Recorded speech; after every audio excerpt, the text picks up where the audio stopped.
Good afternoon, everyone, and welcome to Ask Me Anything About Employment with Dennis Rice and Bill Gravel. Hopefully, I said that right. My name is David Blair, and I'll be your moderator today. This webinar is not a presentation, but an interactive question and answer period.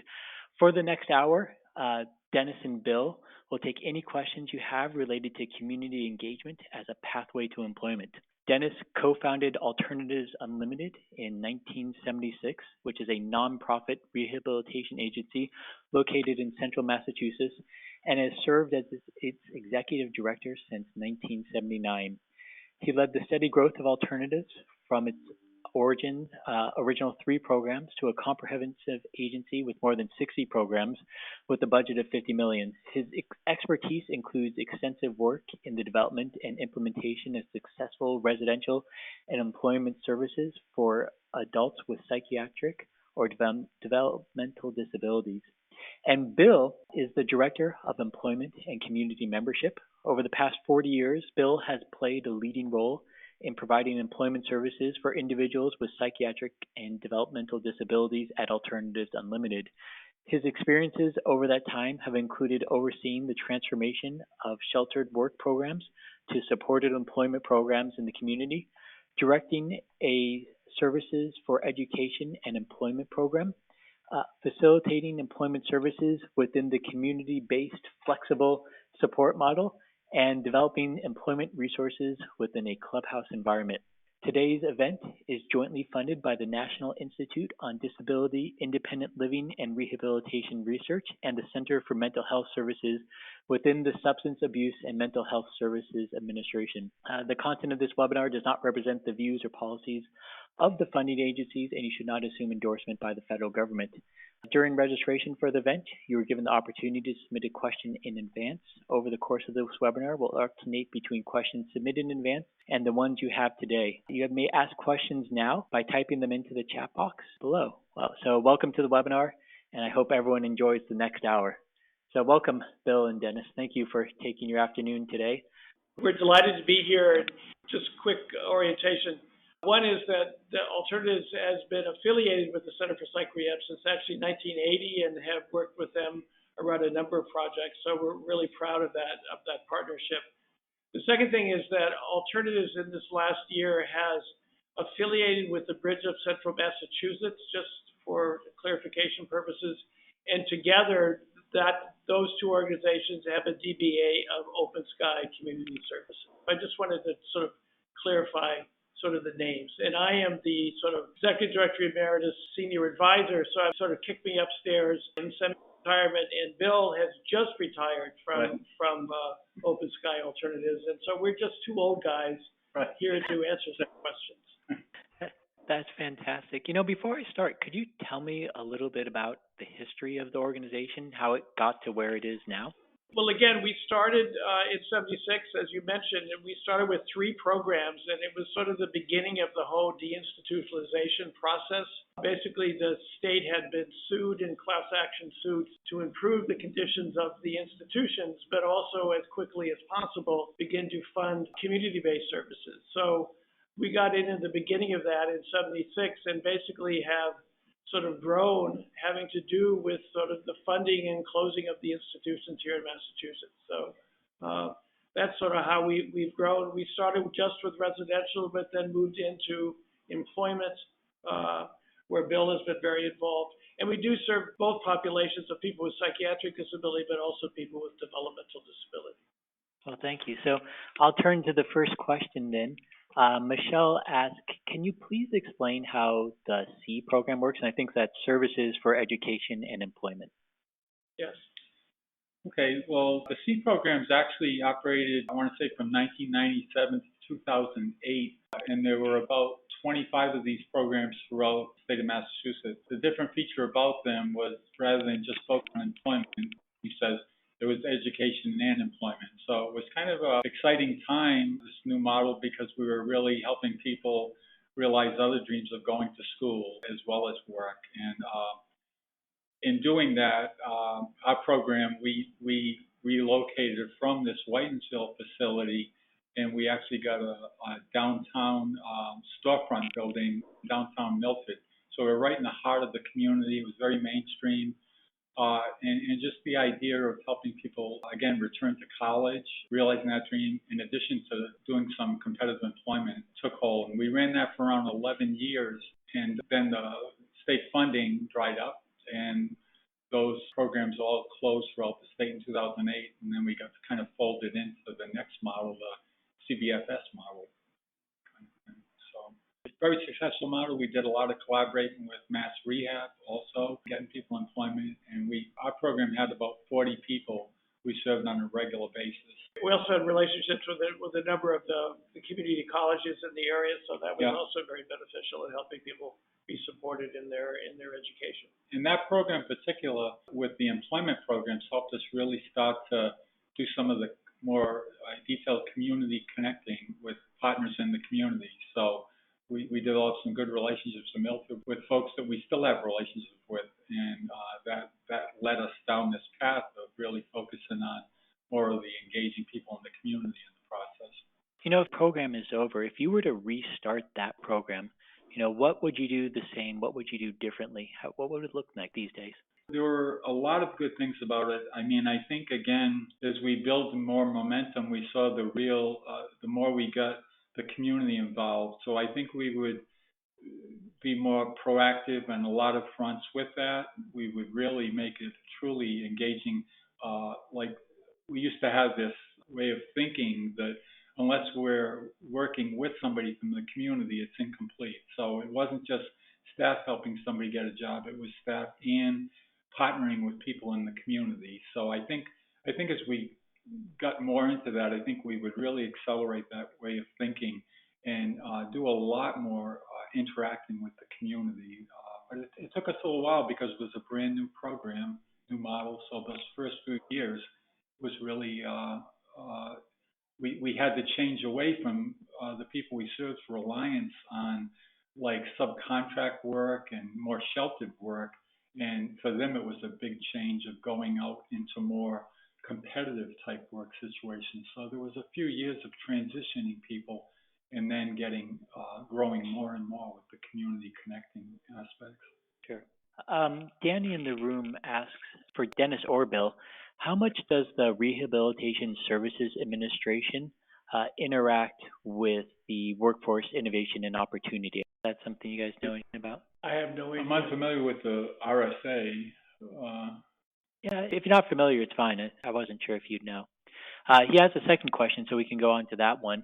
Has your organization had success with your local community colleges using a supported education model? Yeah, we sort of already talked about that. Yes, no, we've been certainly the main one here in the area is Quinsigamond Community College. We've done a lot of work with them around a variety of initiatives, and they've been really helpful in sort of supporting the people that we serve in college. So that was a very good relationship. But anyway, with Quinsigamond, when we did start the C program, that was one of the main colleges we've worked with. So we developed a good relationship with the disability office at Quinsigamond and placed a number of people in school there taking courses. Years later, as we were involved in the CBFS model, which was the next model, we actually collaborated with Quinsigamond and created actually something Dennis kind of spearheaded, an employment academy. And that was like an 8-week course we did on the campus where we brought people in, got them to kind of connect with people on the campus, students there. And we actually taught classes there around employment. And we did we from the classroom, then we toured sites, and it was all a way of getting people more ready for employment. But again, that was a continuation of our relationship with Quinsigamond. Right. We brought in speakers. We helped them with resumes. They did some job shadowing, and we also gave them a food credit to go eat in the cafeteria with all the other students. And that was a really interesting. We did that several times. And both populations too. Yeah, both populations. And a number of people, well, some jobs, but also several people then got interested to attending Quinsig, which was really neat. And some people were excited about getting their GED. Yeah. So that was an interesting, right. Great. And he has a third follow-up, and I'll ask that and move on to the next one. Does your organization receive any funding from the State Department of Rehabilitation? Yes, the rehab, yes, absolutely. We do. And with the new model for the Department of Mental Health, the employment is through Mass Rehab, Right. what we call Mass Rehab. Excellent. The next question comes from Evan, and Evan asks, what advice would you give to an organizations that are still in the process of transitioning from sheltered workshops to integrated employment? Ooh, that's a good question. Yeah, right. I say that in a way, but sometimes it is the need to kind of move and get into the community, because once you're there, then things start to build from there. And again, when going back to 1997, when the mental health program that I was overseeing left this Whitensville facility, that was kind of a risky move then, but we situated ourselves in the community, and then we were able to kind of build from there. Years later, our other programs, our programs that serve people with developmental disabilities, likewise set up, we call them career centers, in different locations, in downtown locations in different towns around here. So I think the need to kind of get out there and be around the community is very important. I think that's where it all kind of begins. I mean, when the whole deinstitutionalization process started in '76, I mean, we did have a sheltered workshop, and it was meant to be a sort of a stepping stone to get people who maybe haven't done a lot of work interested in work. But again, although people for the first time maybe went home with a small paycheck, it was people just very much became isolated, very little very little sort of transition to the community.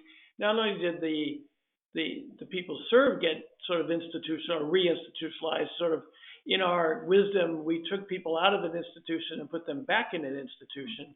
But staff were sort of very stuck in that sort of situation. So as Bill said, we closed the workshop maybe, pushing 20 years ago, and set up these career centers, which was and they then left from we split. We had probably 200 people at its max in our sheltered workshop, and we set up several career centers that instead of serving 200 people, they were serving like 30, 35 people. And the other interesting thing having to do with the whole community connection piece, each one of these career centers tried to figure out how they can give back to the community. And so the one in Uxbridge is a art gallery. The one in Rentham was a community gardens. The one in Milford was a computer bank for the community. So each one sort of had their sort of goal of sort of giving back to the community. And when we did this, what was interesting is that we found that we were becoming much more part of the sort of community fabric, and over time, people would then come to us with job leads, which was, I think, a lot to do with the fact that we weren't just taking, we were also giving back. Thank you. The next question comes from Samantha, and Samantha asks, what are some engagement techniques for individuals who are offered supported employment services but not currently interested? Income and community involvement are not their current goals. Well, sometimes I think we, as much as we want people to be involved in the community, we certainly respect what people's choices to pursue. We've had a lot of situations for different reasons where people aren't willing to take that step. There might be fears they have of going out in the community, doing things, and there could be a lot of readiness issues around them making that type of commitment. So, I mean, in those situations, I think we try to increase people's awareness, whether it's sharing what other people are doing or still exploring with them their passions, their interests, talents they have. Sometimes uncovering that is the beginning step where then people realize something they have a strong interest in or talent that maybe could be demonstrated out in the community eventually. We've had that happen many times where residential programs that aren't looking so much to go out and get a job, or have a lot of support needs, but maybe are very artistic and creative, and staff can work with them on those aspects. And we've had situations like that where then some of their work might be shown as an art gallery that our agency has, and then people slowly but surely see the positive response they get from that. It starts to build the beginning steps of building their confidence, kind of thing. But so I mean, I think it is kind of a readiness thing, and certainly increasing their awareness of their own abilities, but what's out there is something we would strive to do. Sure, that has a lot to do with the psych rehab approach in what is called readiness, about self-aware, environmental awareness, commitment to change, et cetera. That we have used and found very effective in bringing people towards their goal of whether it's developing a friendship or getting a job or having a real home. Great. This one's an easy one. Donna asked, Bill, are you from Rhode Island? Yes. Why do they know that? Yeah. Oh. I'm not quite sure, but I thought it was interesting. She just says, of course you are. Kim asks, because they too are from Rhode Island, apparently. Kim asks, how were you able to combine programs for the two different populations, serious mental illness and developmental disabilities, both in terms of funding and curriculum options? Well, we serve them very, very separately, and the funding sources are also very separate. So there's the Department of Mental Health for the people with more of the psychiatric disability, and then there's the Department of Developmental Services for the people on the developmental to intellectual side. Mass Rehab at times can actually serve both populations, but the Department DMH and DDS are funding sources. And I was going to say the curriculum you mentioned too. If we're referencing the academy we talked about before. Those were two very different types of curriculum were developed. The different populations we're working with. So we both were involved in the academy, but they were separate. There'd be certain days staff would take some of the folks in the mental health programs 3 days a week to the college, to the classes, and the other 2 days the staff on the DDS side would take us. So they had different approaches respecting the populations. Great. The next question comes from Danny, and Danny asks, what are top 3 training areas for your directed service staff? That's a good question. Well, I'll do one. We do teach a type of interpersonal skills, for staff to really demonstrate understanding for the individuals that we serve. It's Kharkov, if people want to know sort of the person that sort of developed this. And those trainings they start right in orientation, and there's sort of 3 levels of those interpersonal skills that we teach in sort of growing sophisticated in sort of how to respond to feeling and content and meaning. And those, I think, are crucial, not only in working with the individuals we serve, but it's crucial in working with staff. It's crucial in working with your significant other. And those are sort of those skills that have been helpful to me, although I don't always use them when I should be, but have been really critical in sort of my own development. I think another type of training our agency has been very strong in is some of the community training. We at one time called it redefining community. So it's teaching staff how to help engage people in the community more. And there are two types of trainings actually that sprung out of that. One was more of a focus on how to help individuals make connections, so how staff could support individuals in making connections in the community. And the other one was how to develop partnerships with members of the community so we can kind of help them create opportunities for the folks we serve. So at one point, that was one training. It kind of branched off into 2. And where we stand now, that that has kind of risen and become like a really training to be emphasized for all our staff as we try to get people more involved in the community. I guess the third would be that, again, we've been affiliated with the center for, since 1980, and we certainly use the rehab approach on a daily basis in helping people get the skills and supports they need to be successful and satisfied in the community. These are all great things. Kim, kind of following up with her, because she had asked one of the things she says that, thank you, I'm from West Virginia and would like to work on expanding our resources. Presently, we're graded a D for mental health resources. So there's a lot people can learn from the things that you two have been working on for the past 30 plus years now. I can't even do the math in my head too quickly. Actually, it's 43. 43 years. Yeah, I was off by a decade. And then 40.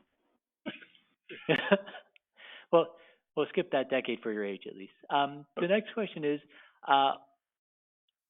why is it so difficult to help the people we serve to become active and contributing members of the community? Yeah, that's a real, getting a job is certainly a really wonderful way of becoming connected. But, I think it's like, I'm not sure the exact percentage, but it's something like 20-25% of people with a significant mental illness, actually work even part-time. So,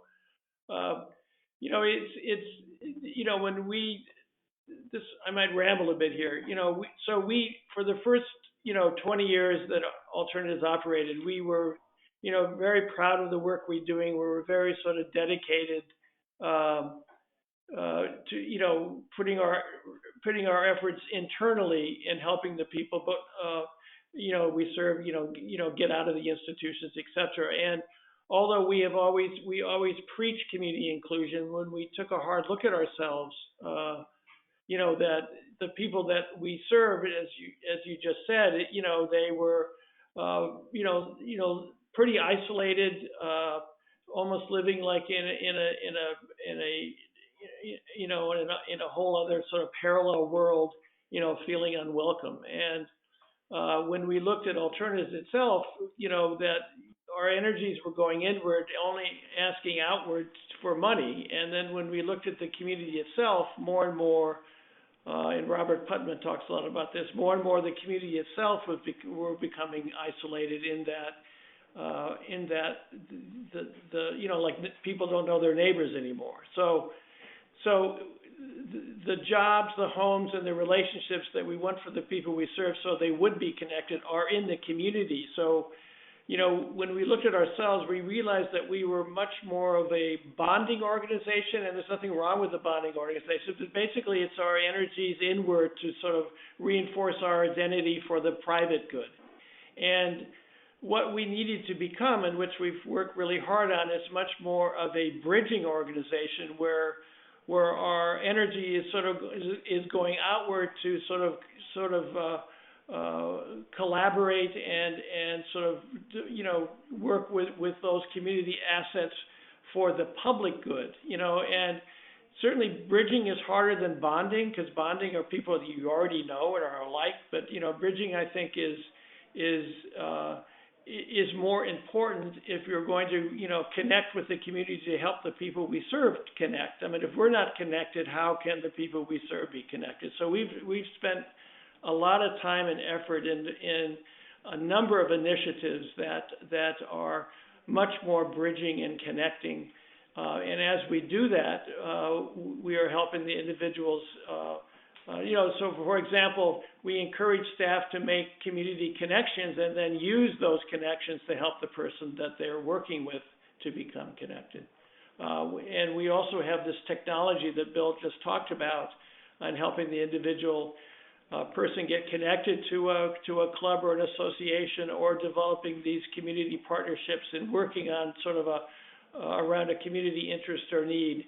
And again, it's that giving back process that we find so important, because what it does over time is it builds reciprocity, that by us doing all these things for the community is much more open to who we are, in providing those real opportunities for a home, a job, and a relationship that the individuals we serve deserve. God, boy, that was a long one, sorry. Just to add on to that, earlier I mentioned that we've got the people we serve, we've got the staff, and we've got the community as the three groups that are involved in everything. So I jotted down a few things to that question, and what I saw is what makes it difficult to help people become active, contributing members of the community. From the individual's perspective, it's that it can be very fearful of the change and lacking confidence moving forward, and they might not know what, where, and how to be involved. So there's a lot of uncertainty on their part on how to move forward, so they require a lot of assistance. The staff that are supporting them also can find this very challenging to engage people in the community. Sometimes staff feel very safe working within a program, but as they have to go out and work more in the community, it requires a different set of skills. And they also the staff are in a position of providing support to the individuals and the community members, because as people get more involved, their support is kind of branching out more to support both groups now that they're working with. And the community members, from their point of view, we always hear the phrase of stigma of them changing negative beliefs about people with disabilities. So, I mean, there are three groups here when we say what makes it difficult that are all challenged in some way with this effort to move forward. Thank you both. Danny asks, are you accredited with the Commission on Accreditation of Rehabilitation Facilities? Some of our programs are. And the Bridge of Central Mass is actually totally CARF accredited for all their programs. So I think the next round with CARF, that both organizations, both organizations will be CARF accredited. Great. This is more of a statement. Go ahead.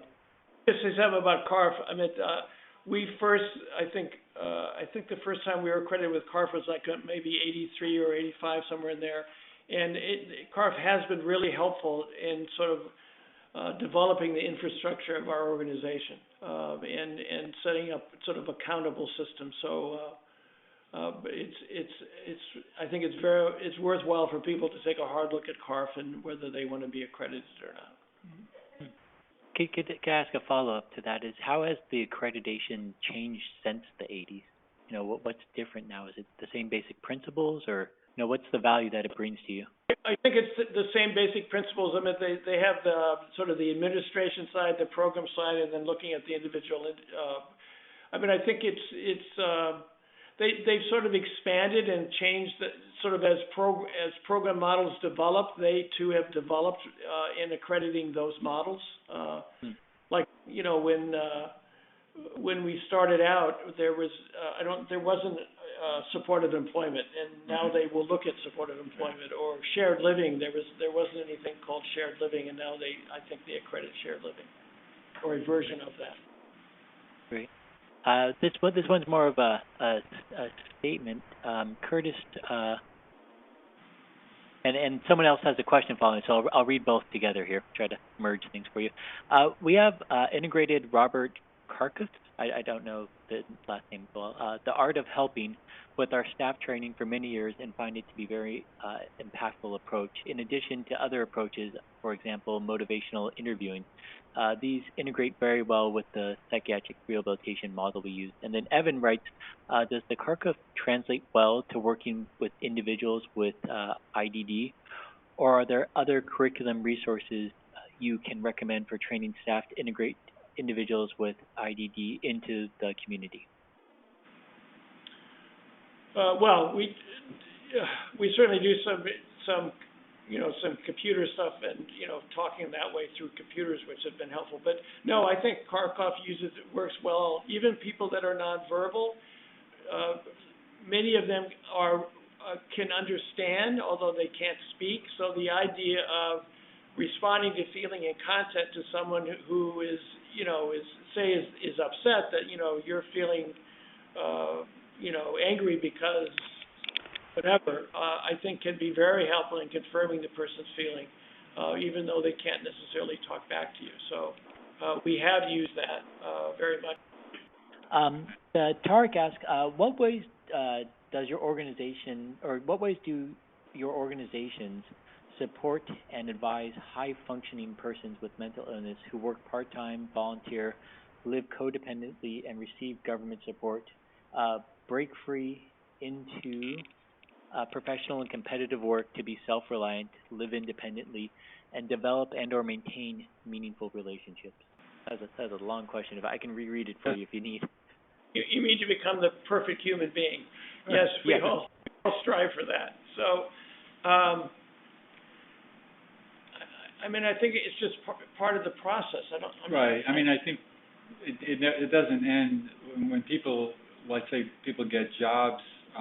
In some ways, a lot of our work really begins then, because now they're tasked with becoming more independent and transferring that support to others, but all the things that go along with it, supporting them on how to access other resources, dealing with SSI or benefit specialists and things like that, they're going to be crucial for them. And we generally follow along with people as long as we are needed, kind of thing. Just see that transition step where we're transitioning our supports to others in the community. Dennis had mentioned earlier that this year we're in the process with employment services of transitioning a lot of that in the direction of Mass Rehab. So the employment staff we have now, the department is working closely with Mass Rehab. So some of those responsibilities are going to be geared more in that direction. So it's similar to a lot of things that we try to provide that support as long as is needed. I mean, just one more angle on that, in that when we talk about real homes, real jobs, real relationships. And so when we talk about real relationships, what we mean by that, and there's nothing wrong that an individual served has a relationship with staff or a relationship with someone else that has a disability. But if that's all they have, that's really limiting. And so with this emphasis on community connections and getting people involved in various associations or clubs, or basically contributing their sort of what they have to offer, their gifts and their talents within a valued role. Basically, that is helping that person develop their own social network that maybe isn't always connected to human services. As a matter of fact, I mean, it depends a lot on what they want to do, but to me, the more they have, in addition to whatever they have within the agency, develop connections, I think the better it is in helping that person sort of move along. Donna asked, does your organization have funding for post-employment services? Funding for well, again, vocationally with Mass Rehab, I mean, there are aspects of Mass Rehab contracts that can provide ongoing supports. Yeah, so ongoing support comes through Mass Rehab, not something they necessarily go through you for. Right. I mean, once they graduate, yes, that is correct. Rhonda asks, have you utilized a wellness recovery action plan for individuals who are working or going to work? Yes, in fact, a few years back, our agency got involved where we began our first hiring some peer specialists, and we had a coordinator of peer services, and that's continued on with the newer agency now. But in doing that was part of it too, because we had people in recovery that were in staff roles. So a lot of them had RAP plans and were in the process of kind of, with the people they support, get involved in helping them with that. And again, I'm sure that's continuing on now, because now there are even more peers throughout the Open Sky Community Services. Great. Danny asks, and I'm just kind of going through a bunch of questions quickly here. Does your organization acknowledge or celebrate community employers who hire your job seekers? And if so, how? Oh, yeah, no. We really like those guys. So we have, we do it sort of ongoing, but the big one, we have what is called a thank you reception, where, we can have as many as 800 people there, or alternatives have that, and I think they're trying to figure out how to do something similar with the combined organizations. But there'd be, there would be individual served awards, staff awards, but then we had a number of community awards, and a number of those awards would then go to employers that have hired, individuals that we serve, either part-time or full-time, or have helped in advocating on our behalf to get other employers to hire the people that we serve. And then can you talk, about other ways you engage the broader community? So not necessarily the clients you're serving, but the ways you engage employers or, Community in general. Yeah. Yeah, well, we have what are called regional advisory councils, and those would be, there's some staff that are there too, but basically these would be sort of community leaders in a given geographical area. And basically their job is to sort of widen our circle of friends in that geographical area. They do that by, working on special projects. If they see something in the community that we could sort of tackle with another community, a non-human service, other community, they would be helpful in setting that up. We have what are called bridging grants that then would fund. Some examples of our bridging grants is that together with the Rotary Club in the north, and I think also the Lions Club and a couple of the schools, we, with a bridging grant, totally renovated a playground in the town or city of Gardner. In Worcester, we did a mural, again working with Quinsigamond Community Center, volunteers there and volunteers from our side to then paint this beautiful mural of the Blackstone Canal. So there's several of these bridging grants that we then engage people, and our biggest thing where we engage is that we restored the Whiten Mill here in Whitensville, and besides it being our corporate headquarters and having affordable apartments and an employment program, it has a theater, it has a gallery, it has studios. It has a community plaza where we have free summer concerts. There are, I think it's 6 community theater groups that make it their home. We have all sorts of arts and culture sort of activities here at the Whiten Mill that is people ask, well, why did we do that? And because we had to raise a lot of money to restore this and renovate this mill. We raised over $4.5 million. And so I sort of have 2 answers for that. One is that, one of our highest priorities as a human service organization is to live in a more collaborative, diverse community with a strong sense of place. And we believe very strongly that the various activities and events that we have here at the Whiten Mill, contribute to that end. And the other thing is that by alternatives or back then alternatives, Open Sky taking sort of an active role in historical preservation, and one of the mills that we stored here is probably the second or third valuable mill here in the Blackstone Valley, which is, if people don't know, the birthplace of the American Industrial Revolution. It's very green, so what we've taken leadership in the green, with the turbine, the water turbine, the geothermal, and the panels on the roof, and then the arts and culture aspect. That by taking a leadership role in all of those for the community.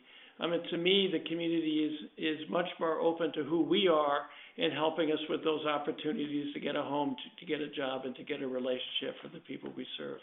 And sort of one way of sort of summing that up is it is all about reciprocity. It's something that we should all be working towards as we move forward.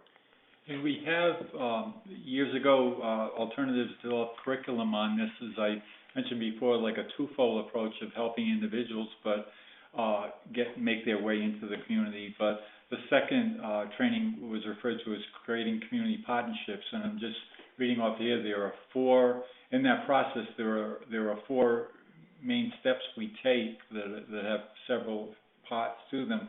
But the first one is we help identify neighborhood passions of folks in the community of who we can collaborate with. We engage with these organizations, the second one, then we initiate joint projects, and then we celebrate successes. So this is curriculum that's developed in staff through alternatives all these years, and now Open Sky will be trained in these things because they're all challenged, all staff are challenged to take part in helping to create these opportunities in the community. Can you guys, you touched on it a bit earlier, but you mentioned Open Sky and alternatives, and at one point you two have come together. How is that relationship working? How is that benefiting as an organization? Well, it's, again, just to be clear, it's alternatives who have I mean, both organizations still exist, but who are affiliated with the Bridge of Central Mass. That is a very similar organization to alternatives. And again, the DBA is Open Sky, and of course, and we are, even though we're affiliated in two separate agencies, basically we are sort of merging the services and the programs under one management system. And it's, growing, whenever it's interesting how on paper we have very similar values, and we do, very similar mission, et cetera, but it's interesting when you come together with another organization, you do everything, no matter how small it is, differently. So there is and we're still in that. It's just been a little over a year. We came together last July 1st, so it's a year and a month that we've been together. So it's there's certainly a learning period, but my sense is that things are going pretty well. Happy birthday. Rhonda asked, do you work with staff on training and teaching staff on supporting other in acquiring life skills through how to break down skills and meet individuals where they are at, or just right at the challenge for that individual? And if so, what training do you use?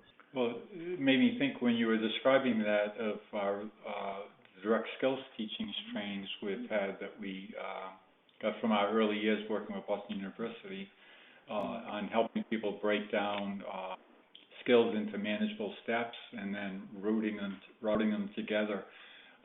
So that's been kind of, just as like an interpersonal skills training, been a long-standing training Alternatives has put out there for all its staff to learn. Certainly necessary to help people in whatever environment, work or in their residence, develop more skills. Okay. Yeah, and I'm trying. Go ahead. We would break that down, absolutely. I mean, using sort of the tell, show, do feedback format, which we were taught, again, using the ropes method. I was trying to look for the program you mentioned to people on our website, and I couldn't find it, so I'm just going to drop a general link to people who might find that training or something like that on there. If we are aware of the fact, this predates me, but if we're the ones who developed it, there's probably something out there still. Sure. Danny asks, let's see, is supplemental security income and or Social Security disability benefits planning provided to people? Yes, well, again, in recent years, where that's taken on a bigger role, and the state has had more like benefit specialists throughout the state in the different regions. So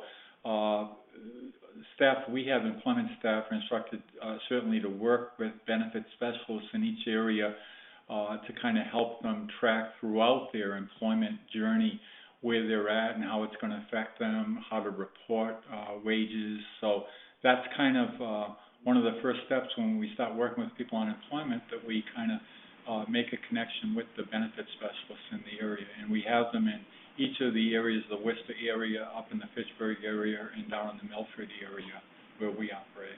Great.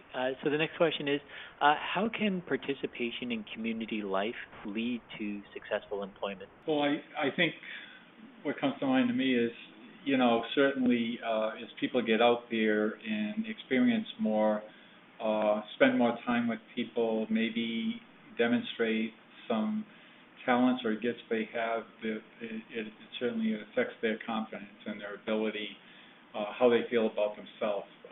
Also, gives them an opportunity to impress others, and so maybe improves their marketability and their opportunities to kind of go in the direction towards employment. But our experience has been, again, people that are somewhat timid around getting out there, it often is a confidence issue, and they've gotten out there, and when we say get out there, we again have an approach of really trying not necessarily get out there just to get a job, but try to find out what people's true passion is. So I used the example before of somebody that's creative or artistic, or maybe somebody likes music, and help them try to pursue that in the community, or their groups they could join, their music groups, or just around. We even had a situation a few years back where we had this fellow the staff was working with. He was fascinated with rocks and stones, and the staff actually found a mineral club that he was able to join and get together with other people on a regular basis to kind of connect around that. So that kind of meeting people where they're at, finding what they're interested in, and getting them to kind of build relationship with people that have similar interests is kind of the direction we try to pursue. And again, oftentimes that might lead them in the direction towards employment. Right. I mean, the more sort of you're out there, that hopefully the larger your social network you're developing. And, I mean, that's just, and that has a lot to do with social capital. That's sort of a word I think people know, a lot what that means is, those resources and who you know and the different groups that you're associated with to have, to increase your sort of quality of life. And so the more you're out there, I think the more chance you would have of making a connection that could lead to employment. One example is that we have, as I mentioned, these advisory councils, and there's an opportunity for one of the people we serve to go before that council to sort of present who they are and the kinds of things that we're interested in. And so that has happened, on and off. And this particular individual went to the one in Milford and presented and even just sort of described what he was then interested in. And usually it's not this easy, but one of the community members was looking for someone to actually meet that very job, and he was hired like the next week. So I think the more you're out there, the more chances you're going to then run into something or hear about something that would be of interest to you. Sam asks, we have challenges engaging some individuals who have a permanent housing voucher. Aside from discussing community involvement and having income, what are some ways we can highlight the value of working to participants? I'm not sure if I understand. Are you saying that the housing voucher is a barrier for the person? So I'm going to try to take a guess. I'm guessing the idea of having everything safe for forever, their housing is permanently taken care of, their basic needs are taken care of. Aside from discussing community involvement of them and having more of an income, increasing what they take home so they can live and do more, what are some ways that they can highlight the value of working to those sort of individuals? Well, all right, if money isn't, I think certainly increasing people's awareness of what other people are experiencing, number one, I think, again, we try to go in the direction of what is the person most interested in, and sometimes that kind of opens up in the direction towards employment. If somebody's feeling totally safe in their situation, they don't need money, so we're almost trying to get them to see the value of becoming more independent, standing on their own, and maybe there's ways we would try to emphasize that when somebody does do things that go in that direction, that we would really get behind that and recognize that. So we would try to solidify that value in that person, so they become less dependent and see the importance of becoming more independent. Or interdependent, right? Yeah. That they're, that there's sort of giving and receiving in sort of outside. But some of the systems that we have in place sort of breed dependency. Right. I mean, it's certainly an issue that at times we too have to try to break through. Tom asked an interesting one. He asked for any suggestions on how to keep employers engaged when you don't have an individual that is a good fit for them at that time. One of the things when, as part of the CBFS programs, we actually utilize the IPS, individual placement and support approach, which people are familiar with that. It's more of a, the people we serve, if they express any interest in employment, we try to act on that and move in that direction. But one of the things that's unique to that model, the approach they had around job development, was often they referred to it as the 3 cups of tea approach, where the first cup is you just make the connection with the person to set up an appointment with an employer. Second one, you actually go in and to some degree interview the employer around their needs and get them to see that you're there is another resource for them. You're trying to find out what their ideal employee would be. And then the third step, or third cup in this matter, would be that maybe you create an opportunity for one of your folks to interview there. But using that model, I think it leaves the opportunity to continue to stay in touch with that employer because, again, maybe you don't have the employee for them, but maybe you can still act as a resource to connect them that somebody else does. So I think when you don't have that person, you can still play that role of being an employer because you're all in the same business. You're all trying to create opportunities and fill those opportunities. But so we do have in Central Massachusetts is it called an employment collaborative? Yes. Right. Yes. So it's several agencies that. So if employment network. Employment. So if for some reason we couldn't fill a slot, we would put that out there to the collaborative, and maybe they have someone that could fit that slot. Right. Sure. Next couple last questions that we have time for here. Next one is, do you have any suggestions for an employer reluctant to split a full-time position into 2 part-time shifts to try to find roles for people? I think on the employer's side, I think if they're familiar with the folks involved, we've seen that happen at times. It can be positive. It can lend flexibility. You got 2 people that kind of are involved. So I think we've done that in the past. I think it's a matter if they're satisfied with both people. Talking about splitting a job into like 2 part-time jobs, that if the people involved are qualified, usually it's not a problem. I mean, we're done that. Yep. All right.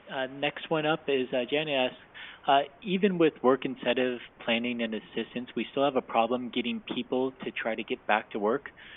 We also have the barrier of community and work incentive coordinators not even wanting to talk to people unless they are already working. What do you suggest? Yeah, I'm not sure.